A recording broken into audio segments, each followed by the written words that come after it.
Hot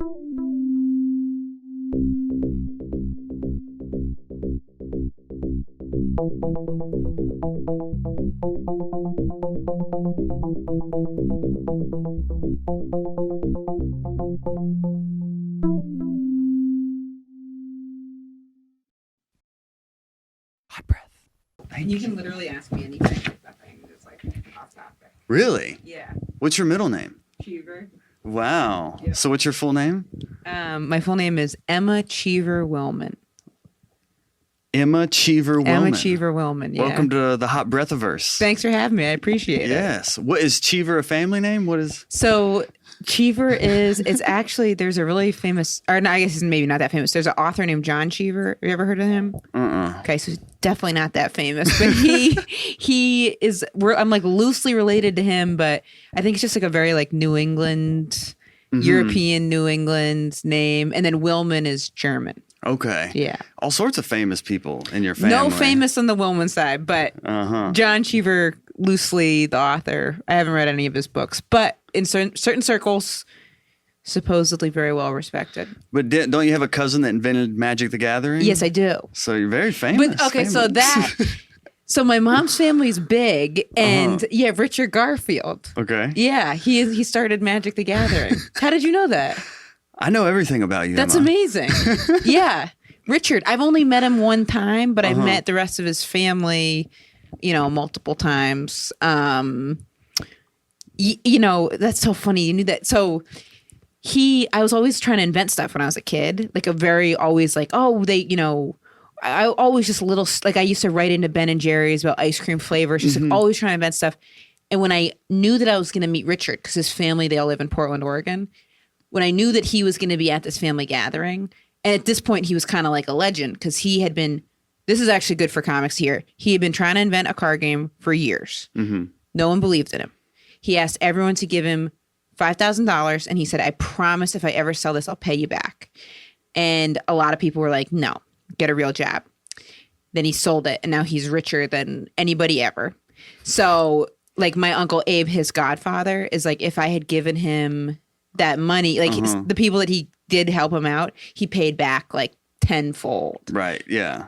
But nobody close donated to the cause. Not that I know. I mean, everyone that I knew was like, what is he doing? He's a loser. Because he was like 30. Before, I think he was about 30 when the game started to get traction. But when I knew I was going to meet him, I was like, oh, man. Because I looked up. He was on the cover of like Time. So I was like, I'm going to ask him, A, to help me invent something, or B, to just, I was like, whatever he's worth, he should just give me $1 million. And my mom was like, you cannot go near him if you're going to ask him for money. That's insane. Like, you don't need, you're fine. Like, and I was like, so when I met him, I didn't say anything because I didn't want to get like kicked out of the situation. But he is my relative. Yeah, well, you're big into inventions, right? Too, as well. Yes, that's why they were like, you cannot go near him, because I had all these ideas and I wanted to be like, will you help me? What should I do? So yeah, I tried to invent 2 things. Ooh, what? I tried to invent something called the granny grip. Okay. Which is, now most people don't really love this one. I liked it. Have you ever seen like an older person try to get into a bathtub? Not personally. Okay. No, I haven't. Well, yeah, I guess that'd be weird if you were Not like, live, yeah, that's the kind of porn I like. Once I saw my grandma trying to get in the bathtub and she had like weak knees. So I was like, oh, there should be a grip she could put in her hands to help her lower herself into the bathtub. So it's called Don't Slip, the Granny Grip. And then it would help old women or old men get into the tub. Oh, okay. So that idea never got any traction for whatever reason. And then the idea that people did like was called Stop the Scuff, which is a clear plastic material that goes on the bottom of your pants and helps prevent them from scuffing. That I really tried to invent. Okay. That I had like a patent pending. I went to all these young inventors meetings. I really tried. What happened to it? I sent the design for a product prototype to a scam developer. And that's like literally why I started comedy, because I was so into it. And then I was so crushed when it was a scam developer. I went to see comedy shows to cope with it. Because I was like, I had this job I hated. I had just graduated. I was convinced Stop the Scuff was going to be like huge. So great. like convinced. Like I was already like blowing people off. Like I was like, don't talk to me. I'm going to be Stop the Scuff. Huge. Stop the Scuff. Like I read all these books about, like I read the book about the woman who invented the Spanx and made so much money. And I was like, oh yeah, I'm going to be like billions. Then it didn't work. And I was like, huh. So you just started watching comedy and were like, oh, maybe I should do that instead? I had always kind of been interested in it, but it was like I'd only seen it on TV. So I had no concept of what the stages are. Because when you see something on TV, it does not seem that attainable. It's like some person killing in front of like all hyped up people. So now I know, now that I've gotten to do things that are like, you know, limited experience here, but been on TV, that it's such a constructed setting where it's like the audience is usually super pumped up, hyped up. It's something you've said a million times before. It's not your average comedy show. But if you don't know that, you're watching it like, oh my God, I can never picture getting there. But when you start to go watch live shows and some of them are brutal, then you're like, I could do that. I can see myself doing that. Like, do you remember the first time you ever saw someone like really have a tough set? The first live show I went to, I saw that. And that made it seem much more like, oh, like I could do, you know, I can stand in a corner and have a lot of people like roll their eyes. Like I can picture that more than, you know, when I would see Cat Williams on TV. So, but I started going to shows and then I started just it kind of took my mind off of like hating like being upset. And then I just kind of started getting into it. And that was in Boston. This was in Boston. But I wonder if I hadn't tried to if Stop the Scuff hadn't happened while I was doing a job I hated, and because Boston's such a good comedy place, if all those things hadn't lined up, I wonder if I would have if still found comedy. I don't know. So it all worked out. I guess it depends how you look at it. Yeah, I'll say it worked out because now we're sitting here talking about it. Exactly. Which you say Boston's a good scene. Atlanta, I gotta say, Atlanta's great. Pretty good scene. Have you been down here before? I had never been down here to do comedy. Wow. But I met a lot of Atlanta comics because this is one thing I'm thinking about. I'm noticing with Atlanta, like it seems like it's okay. New York, LA, and then Chicago and Atlanta are the two other main places. Boom. And then like Boston and San Francisco. Does that sound accurate? Yeah, I can go with that. Because I used to think Boston still is, but like I don't even know if they have Just for Laughs auditions in Boston anymore. Oh, okay. And when I was in Atlanta, it was New York, LA, Atlanta people, and then like a Chicago person. Maybe. So there was a lot of Atlanta. And then I feel like I just see Atlanta comics all over the place. For good reason, yeah. That's why, and I'm staying here because of that reason. Like it seems like there's a lot bubbling here, and I've seen you've been jumping around in the few days you've been here doing a bunch of shows. Yep. So like you think this is? I think it's great. Also, there's a lot of different types of people here, which is always good because then you can like be in front of more like conservative audiences or more liberal or more urban or whatever. It's like a real hub of stuff. Yeah. Plus, I think Atlanta has like good character. Like they like put good energy into the shows. Just from what I've seen, like it's like just a good like people seem like they like to come out to comedy shows. Which in New York, the people that come to comedy shows are usually tourists. It's not usually local New Yorkers. Gotcha. So it's nice when you're in your city and like the local people in the city support. New York must have been a tough transition for you because you moved there once and then like moved back within a year, right? Yes. So I moved there. I went from Maine, really rural Maine, to Boston. Then I started comedy when I was in Boston, and then I kind of jumped the gun. I feel like on moving to New York, and because I was in Boston for 2 years, and I was like, I'm ready to move to New York. And it is really a tough transition. I don't know what the best, because people will ask about moving to New York.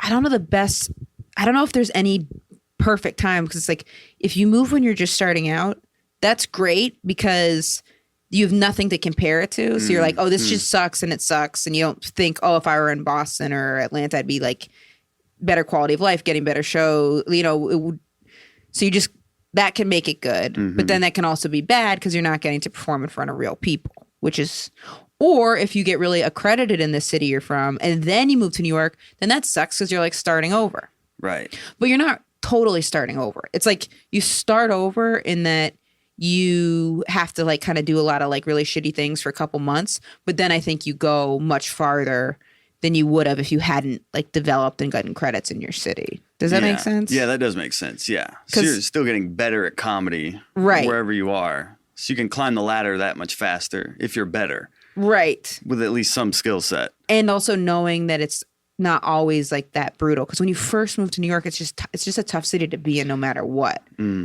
So, but now everything's kind of different too, because like you could go from wherever you're at to LA, or you could just, you know, say you got something that really like catches on. It doesn't matter where you're living at. The whole equilibrium's all twisted out now. You can't see I'm wiggling my finger around a lot.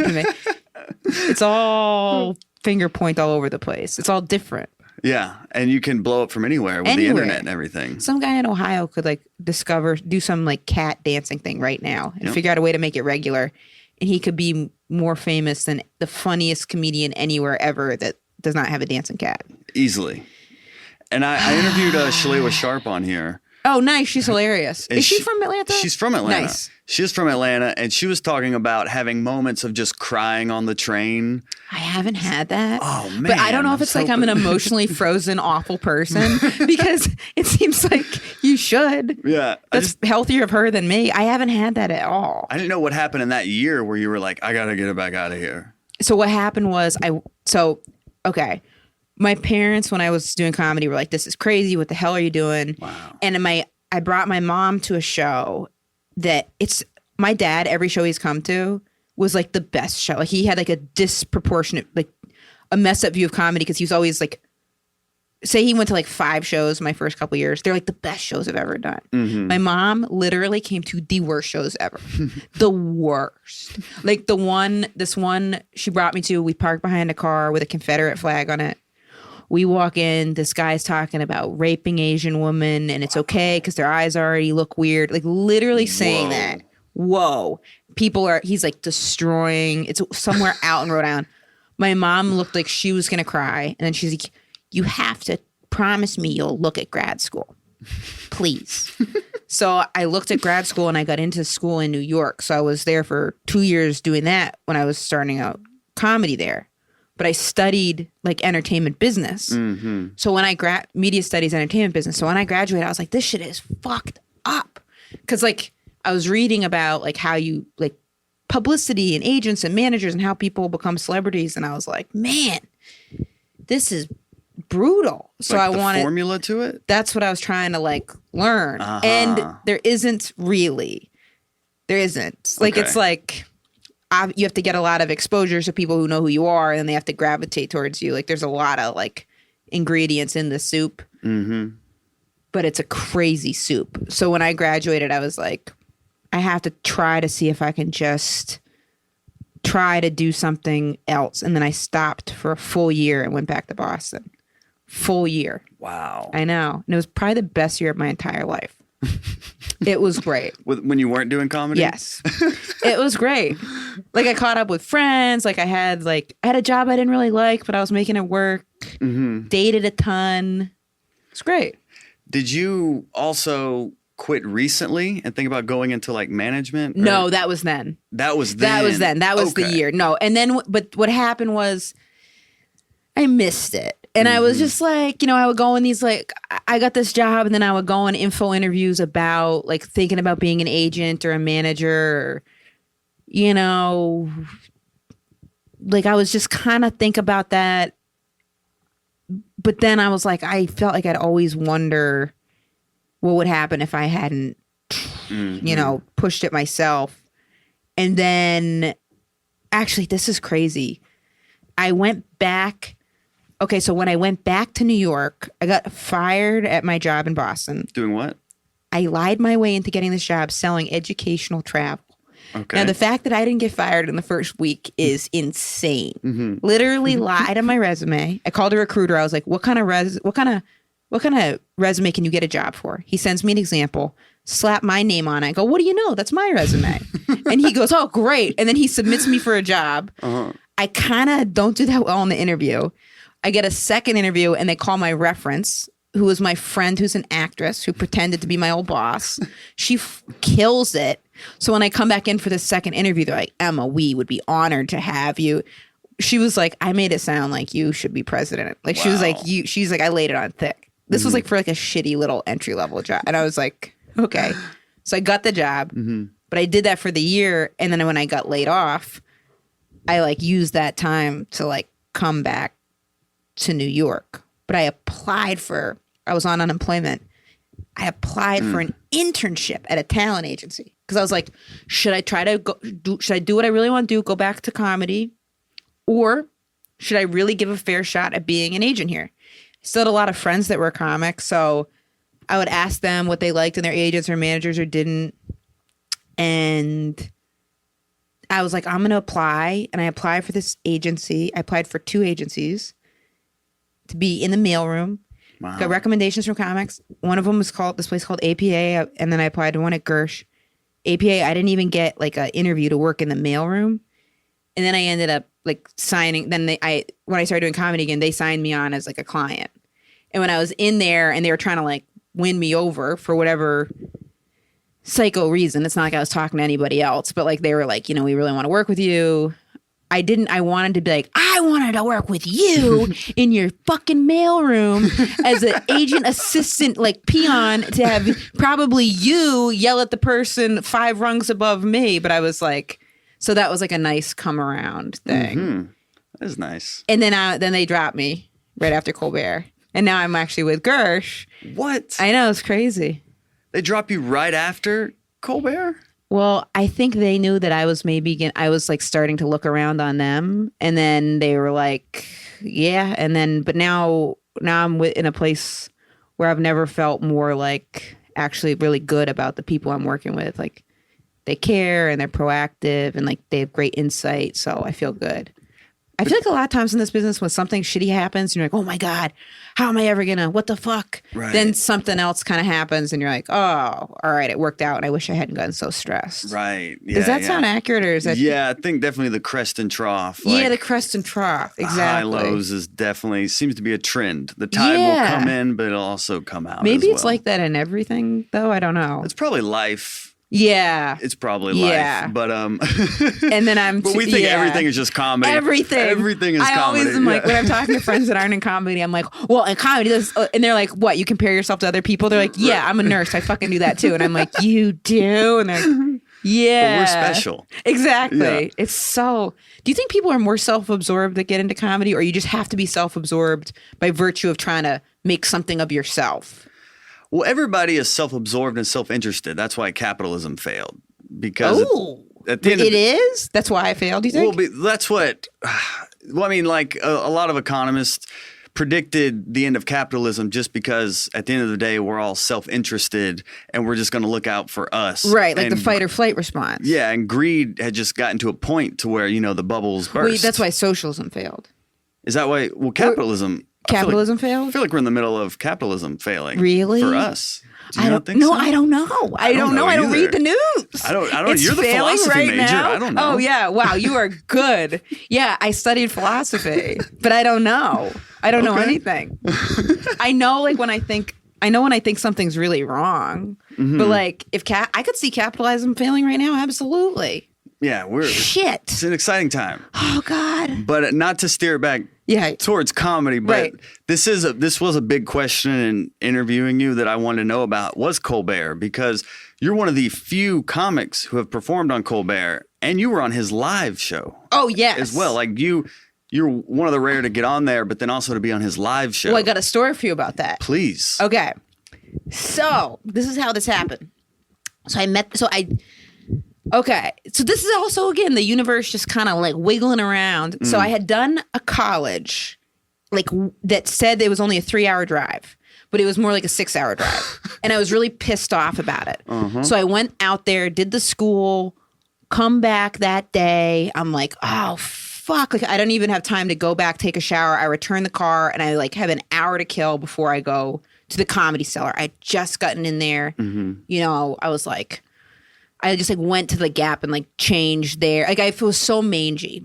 And for whatever reason, I remember like having a really like fun set. And I was like, oh, because usually afterwards I'm always like, oh, I should have said that. Like I said muffin, I should have said bagel. Like I'm an idiot. You just like you just obsess about. Definitely. But this I remember being like, that was really fun. So then I got an email from someone who worked at Colbert. And she was like, let's talk. And then we started talking. And it was actually the booker. There's a new booker there.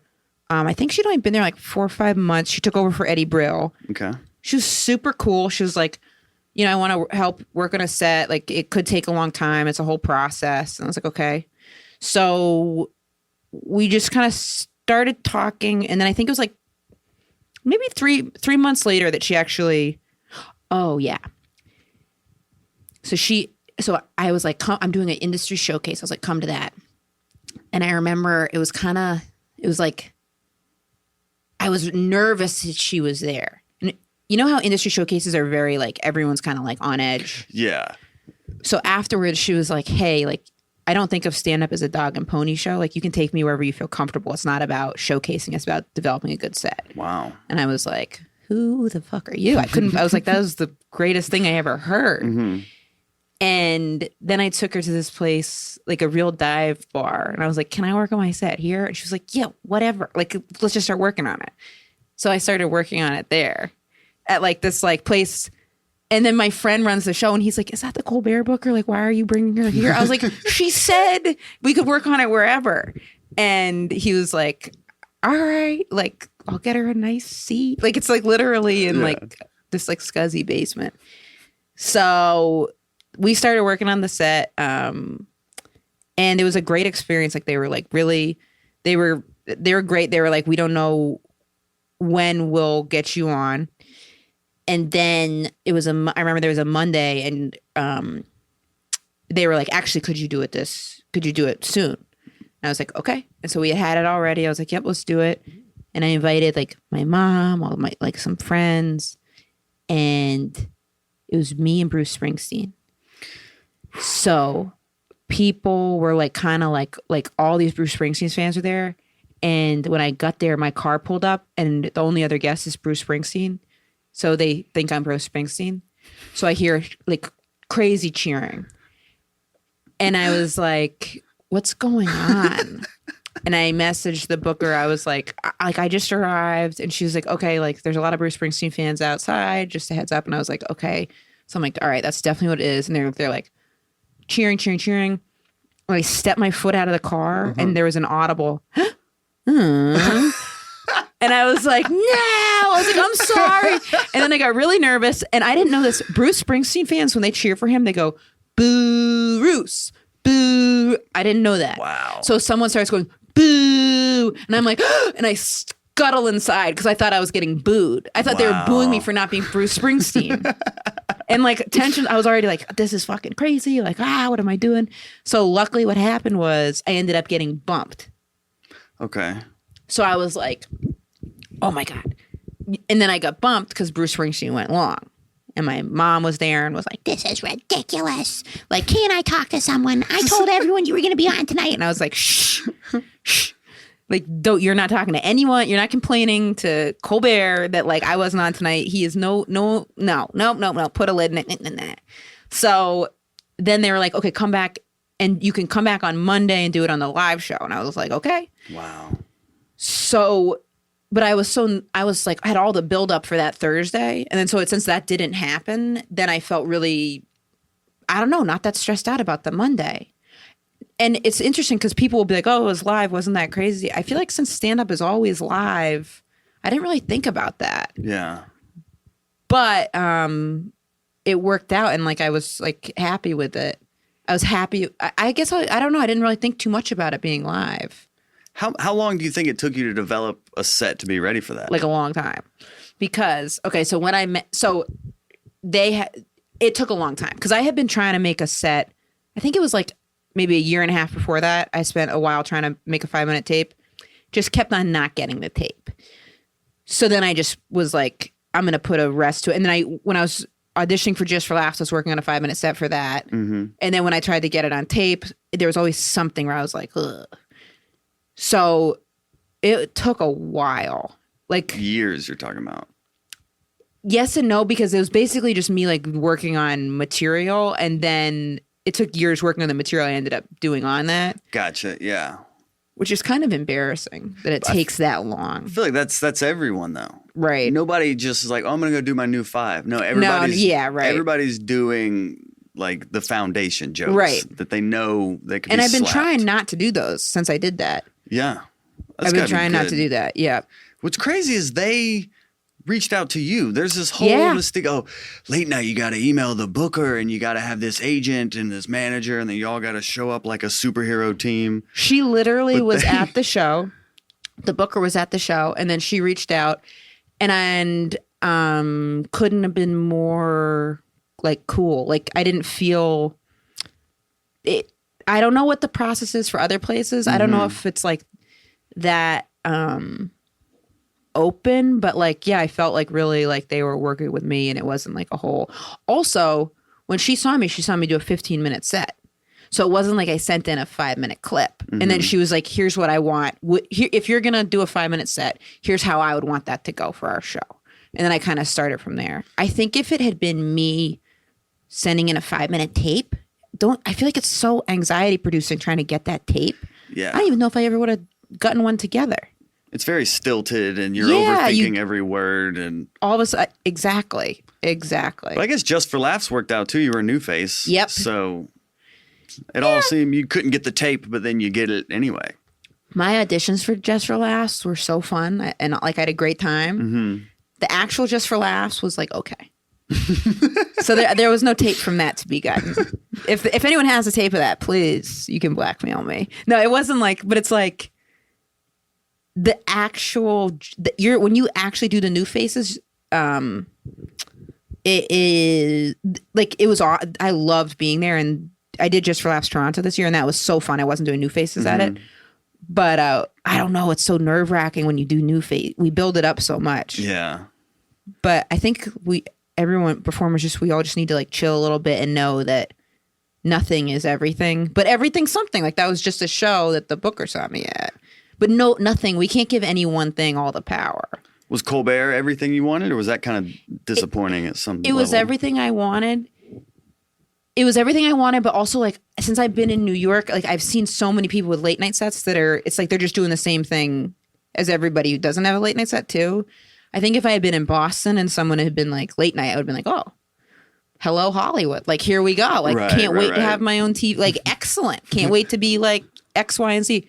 But with this, like I felt like I had very like realistic expectations for it. Yeah. Like I feel like there was realistic. I think my mom, like afterwards, I remember she called me and I was doing a school out in the middle of nowhere, and she was like really out in the middle of nowhere, and like I was performing like a cafeteria or something, and I was like, oh, this is rough.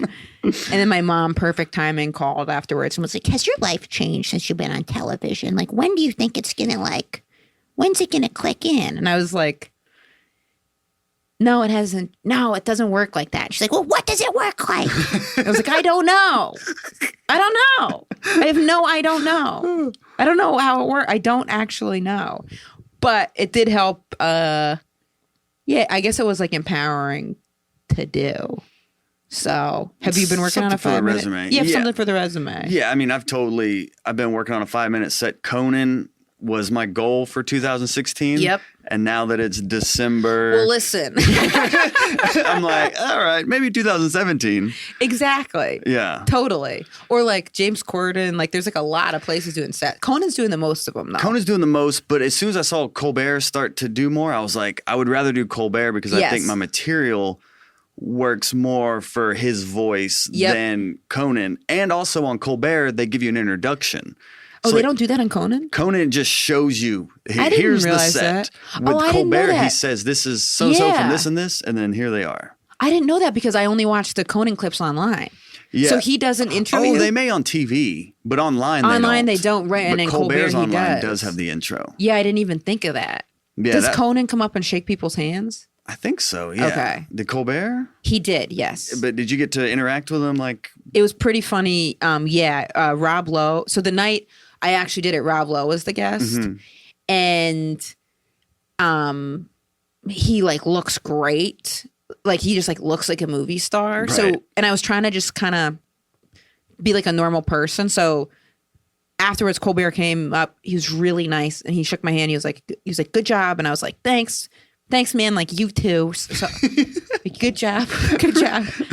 And then I was like, "Man, Rob Lowe looks great," and he was like, "He really does," and I was like, "Yeah, good for him," and he was like, "Yep," and then he was kind of like smiling at me, probably like, "What is up with this person?" And he was like, "Did you have fun?" And I was like, "Yeah, I had fun. Did you have fun?" And he was like, "Sure, yeah." And he was like, "All right, see you around." And I was like, "Yeah, thanks a lot. Bye." Oh, wow. Yeah, okay. That was our whole interaction. Oh, wow. I was trying to be really like, just treat him like a person. I didn't know what to say. Maybe almost too like a person. Too like a person. Hey, man. Hey. I was like, hey, thanks, man. Thanks. Follow me on Twitter. Yeah, exactly. He was so nice, though. So he was very, I probably shouldn't have told him good job too, but I really do think he's doing a good job. Yeah, he's doing great. Did you watch the election episode? Not the one he did the one on Showtime, right? He did. Well, his show the night of the election was interesting because he really seemed like speechless almost. It's a fascinating time. It is. I've got to say. You think capitalism's going to like explode even more? I would like to be optimistic. Yeah. But then my instincts are like, I feel like we're not at rock bottom yet. I don't either. I think we're not at rock bottom. And maybe I'm a total idiot, but I think things are probably going to be okay. You think it'll even out? We'll catch the wake. I think so. Okay. I like your optimism. But I don't know. I guess I've been like kind of off the pulse. Like when I go, I feel like you don't see really fanatical people in everyday life. So everyone I know is like pretty even keeled. Mm-hmm. So then when they show people that are like dedicating their life to like, something like dismantling Planned Parenthood or something, I'm like, oh wow, like that's like a serious, very serious group of people. Right. Really making some headway on that. So the same thing could be said, people trying to dismantle gay rights as well. Absolutely. So like, are you active in that movement at all? Dismantling gay rights? No. Just gay rights in general. I was when I was in Boston. I was like really I would volunteer all the time for like when they were doing marriage stuff in Boston. I would volunteer for that. I really volunteered on Governor Deval Patrick's campaign. Like so into it. And then now, no. Not really. But this is going to sound like a weird way about it. I really like shied away from doing like a lot of like, I've not really pursued gay rooms or gay shows or gay anything. And I've tried to like, I'll put a lot of thought into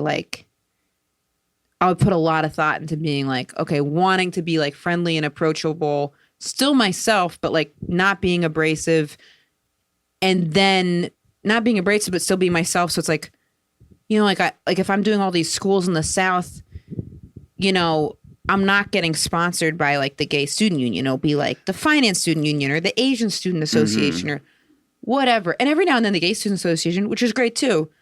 But I feel like it is some form of activism, just like being in those type of spaces and being like obviously very like queer or gay, but not having that be the main thing.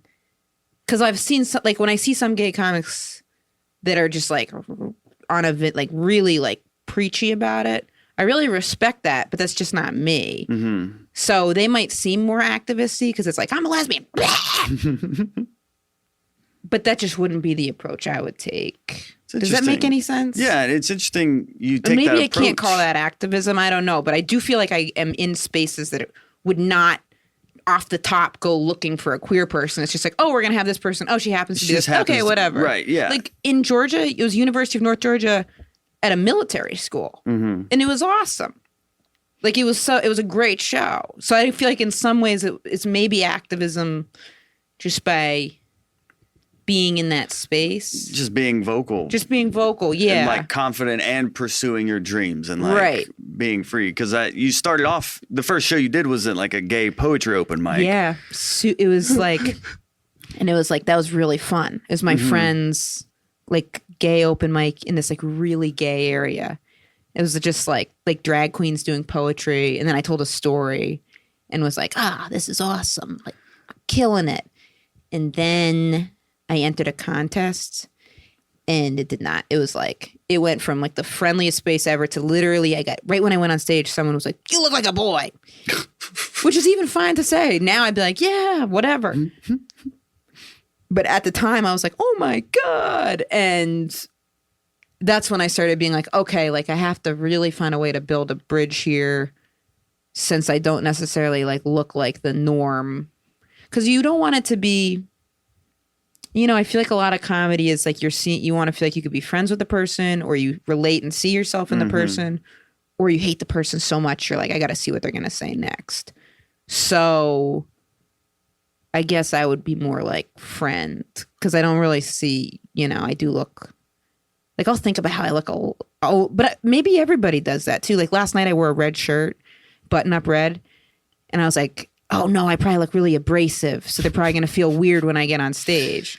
But they probably didn't even give a shit. But do you ever do that where you wear something and you're like, oh no, they're going to take it the wrong way? The pattern is too distracting. They won't be able to hear my material because I have flowers on my shirt or whatever. Exactly. No, they just laugh, Right, or they just didn't like it and they're like, it's not the shirt. It's your personality. Yeah. And you're like, oh, okay, fair. It's fine. Cool you taking the approach, though. I just want to be a person on stage and not absolutely. A label. But you've won, like... So important. With a New York publication, you won, like, top 10, like, female comics in New York. Yes. But even being labeled a female comic, is that something you try to... I'd rather that than be, like, the gay comic. Okay. Oh, boy. Okay. There was some gay publication they go the top 40 gay comics. I go, out of what, 42? Like, give it a fucking rest. Like, just pick the top 40. Right. Okay. Yeah. Honestly, actively, there's probably only like 8 out there really doing stuff. So where are you pulling like the top 8 and their cousins? Like, who are you fucking, where are you getting these people from? So, yeah, I feel like that bars can be kind of low. Okay. And then with the women one, no, like there's like a lot of amazing female comics, amazing gay comics out there too. You know who one of my favorite comics is? I love Fortune Femster. I think she's so funny. Yeah. I like she's great attitude. Yeah, she's got a great attitude. Yeah. You're like, But comedy's so subjective too, so you really can't. It's definitely a very subjective thing. But no, the woman one I was, and also anybody recognizing you is also great too. So I don't want to not seem grateful for that. I just something in me gets like when if it's just the gay thing. But that top 40 did crack me up because I was like, top 40? All right, cool. I don't even know if I was on that list. I think I was actually. Better have been. I hope so, man. You're one of the 40. Could you imagine? 42. Yeah, like actually, yeah, you're number 42. It was number 43, but we cut you 3. You're like, fucking A. Well, your parents weren't so receptive to you pursuing comedy. What about you coming out? Was coming out couldn't have been nicer. They're like, oh, congratulate, or whatever, be yourself. Right. Doing comedy, they were like, I mean, get it together. My mom hates it. She couldn't hate. She literally would rather me. She'd probably be like, what? Can't you just be transgender or something normal? Like she just wouldn't anything but actually doing stand up. But I do get it. It's a tough lifestyle, Yeah. So yeah, the gay, no problem. The comedy. I figured they would be happy you just weren't causing trouble. Yeah, that I know. What the hell? Because I did get in a ton of trouble when I was a kid. Like I always was getting in trouble. Oh yeah? I was always getting in trouble. And then like what? Anything? Oh my God. Anything stand out? 8th grade, I used to shoplift. Okay. So I used to do that in 8th grade. For no reason. I just did it I have no idea why I did it. Me and my friends used to shoplift. And then when I was in high school, I used to like drink I partied a lot. It's a small town. There's not a lot going on. So it's like everyone's just like drinking beer in a parking lot or a bush or whatever. And I was kind of homophobic in high school too. What? I didn't want anyone to know I was gay, so I made fun of this, not to her face, but I always felt bad about this. I always kind of made fun of this girl who's like openly bisexual. I'd always be like, ew, it's gross. Wow. What's she doing? And she had a girlfriend. She'd hold hands. I'm like, it's gross. Why are they doing that? And people would be like, why do you care so much? And I'd be like, I don't know. Don't you just think it's weird? Wow. Like, I was that person. Is that when you got kicked out? No, I went to a dyslexic prep school, and I got kicked out of that for like having I really did not want to be there because my friends from Maine, it's like really tight-knit community. I wanted to just be with them. Mm-hmm. I got kicked out of dyslexic prep school for like having cigarettes, and then I think on an off-campus trip, me and this other person like snuck beer into a movie theater. Yeah. So I was always getting in like doing little stupid things. And then when I was in high school, like I used to like cheat a lot in school. And I think I got caught cheating a couple times. Just like, just being a shithead, right. You know? But I like when I was in college or grad school, I didn't cheat. But in high school, a lot of cheating. That's how you got into college. That's how I got into cheating, college. Right? Yeah. But then once I was there, I didn't need to cheat. Right. It was high school, but yes, I was getting in trouble, and then I remember. Yeah, I even got in trouble. I didn't get to go to my high school graduation. I got suspended. I was like with my friend Tom, and we were at like we're about to graduate party, and I had this beer, and I remember I was driving, and I was like, put the beer in my backpack, so it's not in the car. We're definitely under 21, high school, so like 18. Senior year, but like graduation's in a week. Wow. Put the beer in the backpack, and then I forgot about it. Last day of school, whatever, you go in, you practice marching. We practice our little march, and I go and return my books. I leave my backpack in the gymnasium. The next day I got a call being like, you left a backpack full of beer in the gymnasium. And they were like, is this your beer? And I was like, no. And then they're like, well, whose is it? And I was like, I'm not blaming it. I'm not involving anyone else. I was like, yep. And they were like, if you tell us where you got the beer, you can still go to graduation. And I was like, nope.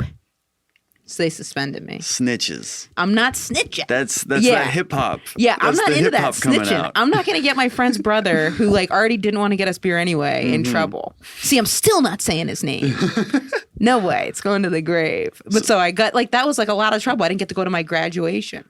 So is that when mom washes your mouth out with soap? Oh, she was just like, what the hell? Yeah. What the hell? You left a backpack of beer in the school auditorium. What about dad? You've been referencing your mom a lot. What about dad? My dad was just like, he was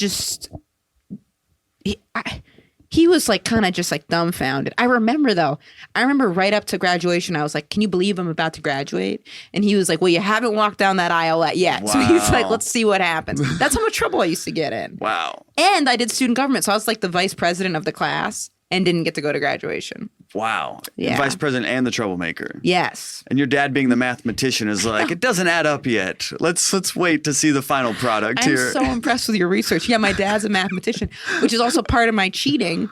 My dad didn't realize it, but he did all my math homework from the age of, he thought I was learning. I was just kind of letting him do it. So I would get like hundreds on the homework, and then on the in-school tests, like 20s. Mm-hmm. My dad was like, well, she clearly has an anxiety problem. You know, she gets stressed out. I'm like, no, I just don't know anything. He's like, no, you're very impressionable. She's very sensitive. My dad kind of babies me a little bit, I think. But they're happy now. Yes, my dad is into the comedy. Okay. I think my mom's still, you know, because there are a lot of and then there's stuff like where she's just always like, it's hard to keep track of what's going on, which it is. Or like I'll have, a project that I'll be like pitching around and then say it doesn't get picked up, or like I shot pilots before that didn't get picked up. And like, there's just a lot of stuff where I'm like, if you start to tell someone that, you could get an opportunity, it doesn't mean it's going to go anywhere. Moral of the story. Exactly. Yeah. So yeah. But now, I mean, I think she's a little bit happier about it now. We've referenced highs and lows in here, and yes. I would love to kind of dismount here, maybe on a low, perhaps. Absolutely. This is something I ask all my guests on here, but which interesting thing about you is you also enjoy doing urban rooms. Sure. As well. Yeah. And you may know, and I do as well, and something that may come with doing urban rooms is getting booed. Perhaps. I haven't had that in an urban room, but I know exactly what you mean. But also, I'm just going to say that I probably only just haven't done enough of them. Okay. Yeah. Give me a couple more and I'm sure. I'm trying to think if I have gotten, I haven't, but that is just, I haven't, I love doing them, But yes, that's totally a thing. Yeah. What about an epic bomb? You may never. Yes. What, of course. Oh my God. The worst one. Yeah. Okay. And I love urban comedy. Like I was thinking about it. I think that Cedric the Entertainer is one of the most, like, obviously he's very successful, but I think he's almost one of the most like underappreciated comics. Like he's funny. Yeah, he's great. I really like Cedric the Entertainer. I really like Bruce. Like I really like those guys. Oh God, the worst bomb. Oh man. Okay. Oh. Okay. Well, I had one that was like probably just the most ridiculous, but it wasn't the worst feeling because it was just ridiculous for everybody. Can I tell you two? I'll make it real quick. Yeah, go ahead. Yeah, please. Okay, the worst one that was the most ridiculous, like the most ridiculous was my friend asked me to do a fundraiser. It was like 4 p.m. and it was for an organization for someone who had just died. It was like, I think the organization helped offset funeral costs. So we get there and everyone is clearly in mourning. And I was like, did they want a comedy show? And they're like, the guy that died loved comedy, so we're doing it for him. No one wants to be here. Fuck. Oh my God. So the first person gets up and is like, we can't pay for the funeral. So we really need you guys to support right now, help pay for this funeral. We can't believe he's gone. Your first comedian has been on Access TV. I've never heard of that. I'm not sure if it's a thing, but that's what she put down for her credits. So, oh my gosh. God, I miss David. And then I was like, and then right when I went on, I was like, I can't believe that this is awful. Like, please, like my condolences to David and his family. And people were just like, yeah. Then I was like, so like, it was just a fucking mess. Yeah. It was just a mess. Nothing. And then I remember my friend Robin went on after me and actually did pretty good. Oh, wow. Yeah. Or okay. she just like went, she didn't start with my condolences. Like she just went and did her set. Right. And like I was too in the moment of the death. Right. But a bomb that like really, it was a bomb that, like it was like, I remember I went on, this is maybe 2 months ago. It's probably my favorite room, the Village Underground. I love one of them. Like I love that room. And like, I remember everyone like, I was just really off that day. And the 3 people before me were really killing it. And usually that room is like a great mix for me. But for whatever reason, I really just like was all over the place and I bombed. And I remember, I think when you don't do well, it feels the worst when you're like, oh, that was 100% me. Right. Like that other situation, it was like, yeah, it was like a funeral like that, of course. Mm-hmm. This situation, it was like hot crowd. 2 comics for me were great. And I just dropped the ball. And then especially if you hadn't had a really bad set in a little while, it takes you like waiting. Yeah, they're always waiting. Yeah. And I was like, oh, why here? Did anybody yell or say anything to you after the show? They didn't, but it was bad. Okay. But I mean, the worst thing is if someone goes, oh, I hate that noise. When someone's like, oh, I hate that. Have you had someone yell at you? I mean, I've been booed before. Really? Yeah. Has it happened in an urban room? Yeah, it was urban. It was interesting. A room. The actual room was called Taboo. So that was my bad going there. Right, exactly. Right, yeah. But I mean, I've had Uptown shut the lights off on me. Like, really? Yeah, it happens. That's so interesting. But it's always. But good for you. I find bombing interesting, and like it's almost a behind the scenes of comedy because most people see comedy, like you said, polished on TV. Yes, but they don't know the struggle. Right, and everybody bombs. Everybody. Everybody does. And especially when you're at places where you see people that are really famous, like working out material around. I remember because you'll see people working out material around New York and you're like, my God. And it's like Seinfeld said in the documentary Comedian. He's like, the first minute, if you're famous, like they're just like into it. Like you could say anything. He's like, but after a while, if it doesn't work, then they'll let you know that too. And that is true. And it is interesting. You probably see it all the time in New York. I've seen it. Yeah. It's really interesting. Like, but it's so, God, isn't that like good and therapeutic? Yeah. It's granted someone who's like that famous, like them, something not connecting is okay. A whole different, like they're still on such a higher level that it's like, but they're trying stuff out. Evens the playing field. Yeah. And you're like, oh yeah, this, no matter what. Gotta be funny. And no matter what, no matter how funny you are, it's still a process. Figuring out how to say stuff and all that. Yeah.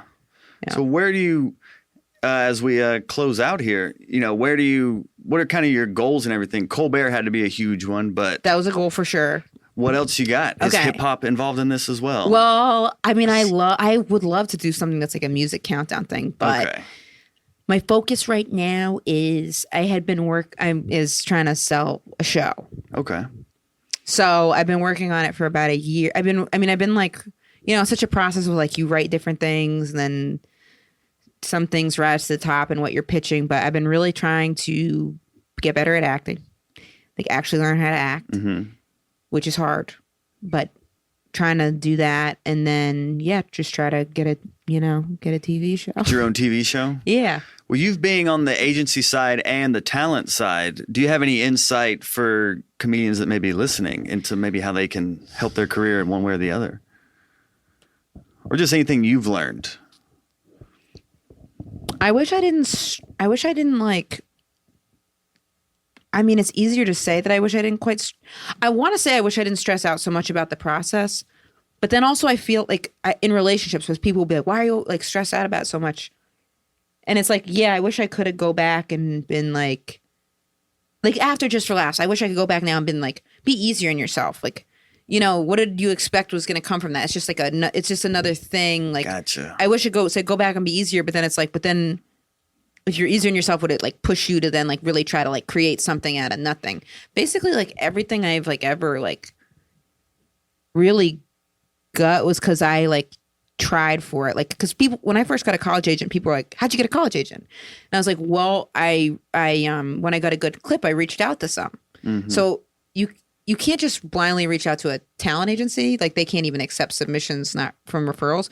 But a college agent, you can. They're much smaller operations. So there's always like a way to get to not that I have what I want, but there's a way to like figure out how, things are, I think, a little bit more in reach than sometimes we think. I think this is what I got it. It's important to remember like the industry side of stuff, like they need us too. Like if you go in an audition, I'm always like, oh, okay, I gotta, I almost think of it like the casting director is, I don't think, but you're actually on the same team as them because they're stressed out too. Because they're like, I gotta fucking find some person to fill this role, and I get my commission if I find the person. So they want you to be the right thing. So same with someone who, on the industry side of stuff, like they want you to do well and be good and all that stuff. They're not. And if someone makes you feel small, if you really believe in yourself, just like know that they'll like come around eventually, or they're not worth your time. Boom. Yeah. Boom. Losers. You've been very insightful. I'm thinking of yeah, exactly. Before we get out of here, is there anything else you want the world to know? I am going to start a mailing list. So if you go to emmacomedy.com, I have had that up for a year. Haven't sent anything out this holiday season. You're going to get a really dyslexic, fucking brutally spelled, happy, totally PC. I'm covering all the holidays mailing list thing. I'm going to send that out. So if you go to my website, I would love to send you a mailing list thing, but no pressure. Boom. All right. Well, thank you so much. Emma Willmann, thanks for being on Hot Breath. Absolutely. Yeah. Thank you. That was fun. Thank you. Man, you did amazing research. Oh, thank you. Yeah. No one's ever known about Abe. I mean, the Richard and Abe, the magic guy. Oh, really? Yeah. And, I think the only thing, you interning at the rap studio was the only thing I missed. Hot Breath.